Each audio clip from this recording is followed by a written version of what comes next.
देश में AI summit हुआ और कांग्रेस ने अपना नंगापन दिखा दिया, क्या कहिएगा?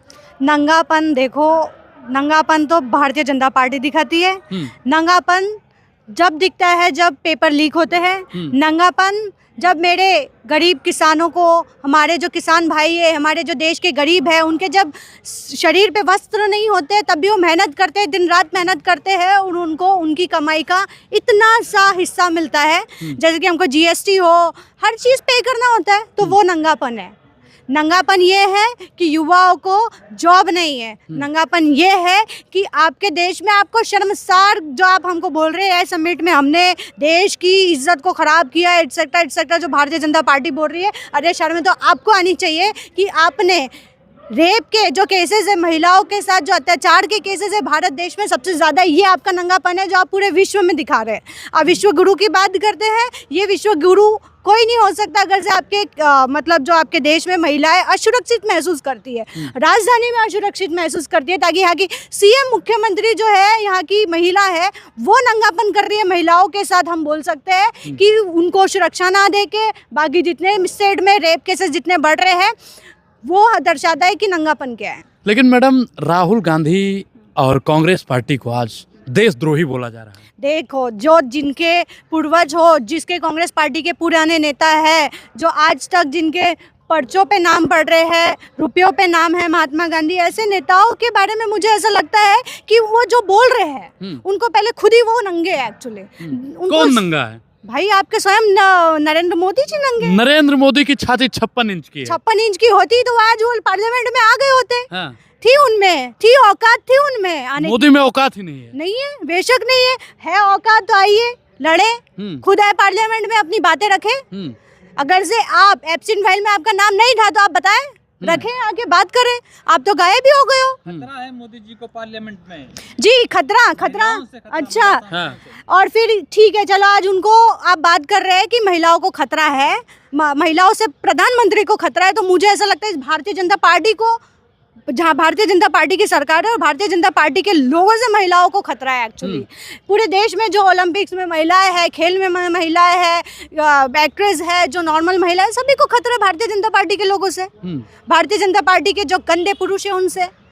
अब बैठे ब्रजभूषण जी को देख लो आप, और भी लोग हैं उनको देख लो आप, कितने नीच प्रवृत्ति के लोग हैं। आप एक महिला को इतना टॉर्चर कर रहे थे, उस महिला को, एक फोगाट को इतना टॉर्चर कर रहे थे आप, शर्म नहीं आई आपको ये करने? लेकिन मोदी जी के अलावा इस देश का विकल्प कौन है? भाई साहब, मोदी जी के अलावा इस देश में बहुत सारे विकल्प हैं। आप ये सब बातें छोड़ दीजिए। एक ये कभी नहीं रुकती है, प्रथा है ये, किसी के लिए देश दुनिया नहीं रुकती है। आप जाओगे तो बेशक बहुत अच्छे लोग आएंगे। ये नंगापन, ये मोदी को हटाइए, बहुत अच्छे लोग हैं। मोदी के अलावा है कौन आखिर? राहुल गांधी है भाई साहब। तो राहुल गांधी को तो पप्पू कहते हैं वो लोग। देखो, पप्पू कहना और पप्पू रहने में डिफरेंस है भाई। हाँ। देखो, मेरे को कोई फर्क नहीं पड़ता मेरे को क्या कोई बोलता है, राहुल गांधी को कोई फर्क नहीं पड़ता तुम उसको क्या बोलते हो। राहुल गांधी ऑलरेडी एक बहुत बड़े नेता है। जिस परिवार से वो आते हैं उस परिवार ने उनको बहुत कुछ सिखाया और वो बहुत सीख के आए हैं और बहुत एजुकेटेड है। यहाँ पे वो सबसे ज्यादा हमारे जो पार्टी में, मतलब देश में एजुकेटेड नेता है, उन नेताओं की लाइन में उनका नाम आता है। लेकिन मनोज तिवारी ने कहा कि राहुल गांधी से ज्यादा पढ़े लिखे मोदी जी हैं। मनोज तिवारी को बोले नाचे जाके बिहार में, हाँ, उनको नाचने लगाए, वो वही कर सकते हैं। अच्छा, आगे बताएं।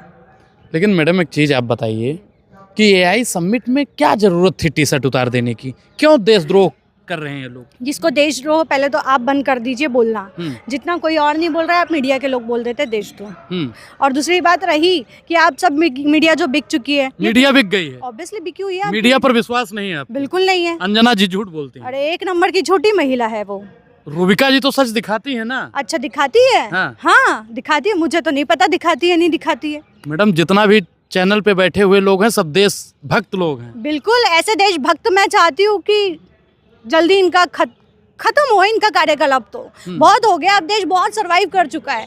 इसको नंगापन बोलते हैं ये जो कर रहे हैं। देश की जो सच्चाई है वो नहीं दिखा रहे हैं, देश में जो हालात है वो नहीं दिखा रहे हैं, पेपर लीक हो रहे हैं वो नहीं दिखा रहे, महिलाओं का समस्या है वो नहीं। आप ये बात करो ना यार। मैडम, कहाँ कोई समस्या है? देश में सब कुछ बेहतर चल रहा है। सिलेंडर मेरे को बताओ 2007-8 में कितने का था? वो कह रहे हैं कि सिलेंडर कितना भी महंगा हो जाए मोदी जी रहना चाहिए। तो मोदी जी रहना चाहिए, कौन बोलता है ये जी? देखो, वोट चोरी के वजह से आप आज जिस सत्ता पे बैठे हो, जिस कुर्सियों पे बैठे हो, वो आपकी वोट चोरी है। आप ये सब मत बोलिए कि लोग बोल रहे हैं। लोगों का सबसे ज्यादा विरोध है मोदी सरकार को और मोदी को। कौन रोडों पर तो कोई नहीं है, मोदी का विरोध कौन कर रहा है? आप अगर से देखे ना, आप जैसे लोग चले आते हैं, देशद्रोही लोग जो मोदी जी अच्छा, का हम विरोध करते हैं। देशद्रोही है, ओके। देखिए, अगर से हम देशद्रोही होते तो हम लोगों की हम भारत जोड़ो यात्रा नहीं करते। मैं भारत जोड़ो यात्री हूँ। हम भारत की जो एक एक सड़कों पे लोग रहने वाले हैं, दुकानों में रहने वाले हैं, गरीब लोग हैं, किसान लोग हैं, उनकी बात नहीं करते। अगर से मुझे एक बात बताओ, इनकी बातें रखना, अगर से मतलब आंदोलन करना है, अगर से देशद्रोह है, तो मैं रोज ये आंदोलन करूंगी। देशद्रोह का ये जो परचम है अपने सर पे लगाऊंगी। लेकिन गरीब लोगों के लिए मेहनत करना, उनकी आवाज उठाना, अगर ये देशद्रोह है तो मैं रेगुलर आंदोलन करूंगी। मैं जेल जाऊंगी, हमको कोई डर नहीं है। हमारे पूर्वज जो नेता थे वो 10-10 साल जेल में रह चुके हैं, हमको कोई फर्क नहीं पड़ता जेल जाने से। लेकिन मैडम, विश्व स्तर पर भारत की नाक कटवाने की क्या जरूरत है आपको और आपकी विश्व कांग्रेस स्तर को? पे आपने हमारी नाक कटवाई है। पीएम का नाम एप्स्टीन फाइल में, सबसे बड़ी खराब की बात है ये। अब हमारे देश को कल्चर बोलते हैं, हमारे देश में कल्चर की बात होती है। हमारे देश में माँ बाप के साथ रहना एक मतलब एक पारिवारिक देश है हमारा। हम बोलते हैं परिवार के साथ रहना हमारे लिए बड़ी चीज़ है। परिवार को हम लेकर चलने वाले लोग हैं। और ठीक है, अदर स्टेट मतलब देशों की बात में उन लोगों ने अपने मतलब जो लोग रहते हैं वो अपने 18 के बाद उनको आज़ादी देते हैं। हमारे भी पेरेंट्स देते हैं, पर हमारे इधर सम्मान होता है। एक चीज़ है, एक कल्चर नाम की चीज़ है। आपने उस कल्चर को ब्रेक करके आपने गंदी चीज़ करी है। जहाँ पे महिलाओं को इतने से बच्चों का शोषण हो रहा था, आपने वहाँ पे नंगापन किया है। मैडम, देश को मजबूत हाथों में मोदी जी ले जाना चाहते हैं। दिख रहा है कितने मजबूत हाथ है, दिख रहे हैं आपको? जितने मजबूत हाथ थे आप उनको तोड़ना चाह रहे हो। आज हमारे भानु चीफ जी जो थे, मजबूत हाथ है, संगठन के लिए काम करते, संगठन के लिए जान दो आप, वो युवाओं की आवाज रखते हैं। देशद्रोहियों को पनाह देते हैं वो लोग। कौन? जिनका नाम आप ले रहे हो। ठीक है, देशद्रोह को हम पनाह देते हैं, तो आरडीएक्स का जो आपने जो बात करते हैं, वो आरडीएक्स कहाँ से आया पुलवामा में? पनाह तो तुमने दी थी। फिर आरडीएक्स में जो आया है हमारे देश के अंदर, वो कहाँ से आया? पनाह तो आप ही दे रहे थे फिर, है ना? आप बिरयानी खा के आते हो, पनाह तो आप ही ले रहे हो। फिर आप ही अपनी बेइज्जती करवाते। लेकिन चीन और पाकिस्तान तो मोदी जी से कांप रहा है।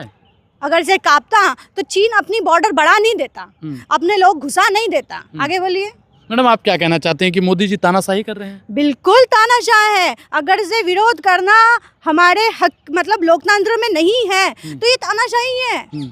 आपका एक हक है, ये मेरा संवैधानिक राइट है, ये मेरा हक है कि जो गलत हो रहा है मैं उसके ऊपर बात रखूं, मैं लड़ूं, मैं उनके लिए आंदोलन करूं। ये मेरा है, ये मेरा राइट है। क्यों? क्या मैडम, आपको लगता है कि इमरजेंसी जैसे बुरे हालात इस देश में लागू हैं? देखो, ये सब इमरजेंसी जैसे बुरे हालात वगैरह कुछ नहीं है। ये सब फालतू बात कर रहा है। इमरजेंसी को लाने की बात नहीं थी। बात इतनी गंदी और इतनी नीच लेवल की हो गई है कि आपने देश को गंदे स्तरों पे ला के रख दिया। देश में आपको ज़रूरत पड़ रही है कि राशन की दुकान जो होती है, सरकारी राशनों की दुकान से हमको 2 किलो 5 किलो अनाज लेना पड़ रहा है आज के लोगों को। इसके पहले मुझे नहीं लगता था कि इतनी तादाद में लोग राशन की दुकान से, जो राशन कार्ड की दुकान से सामान लेते थे। मोदी जी चाहते हैं कि देश का कोई भूखा न सोए। दिख रहा है, पल पल खपा रहे हैं मोदी जी देश के लिए। अभी लोग भूखे ही सो रहे हैं, अभी भी लोग समस्याओं से जूझ रहे हैं, अभी भी लोग जो ठीक है करोड़पति जो लोग हैं जिनके साथ आप बैठते हैं अडानी जैसे, उनके पेट भरे हो गए। अब जाके दूसरे मेरी स्पीच मेरी बाइट लेने से अच्छा ना आप उन झोपड़पट्टी में जाइए, उन झुग्गी झोपड़ियों में जाइए, उन रस्तों पे जाइए। सब कुछ चंगा है मैडम, दिख रहा है, वही तो बोला है हमने आपको। आप जाके देखिए ना, आप स्वयं जाके देखिए, दिख जाएगा। मोदी का विरोध मतलब देश का विरोध। ये देखो, मोदी देश नहीं है, मोदी जी देश के बाप हैं। मोदी देश और हिंदू नहीं है।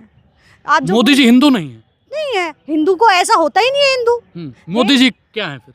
देखो, इज मतलब लायर एंड कॉम्प्रोमाइज पीएम है और वो कुछ भी नहीं है। क्या कॉम्प्रोमाइज कर लिया? कॉम्प्रोमाइज्ड है भाई। अगर से तुम इस तरीके से काम कर रहे हैं तो ये कॉम्प्रोमाइज्ड ही होना है।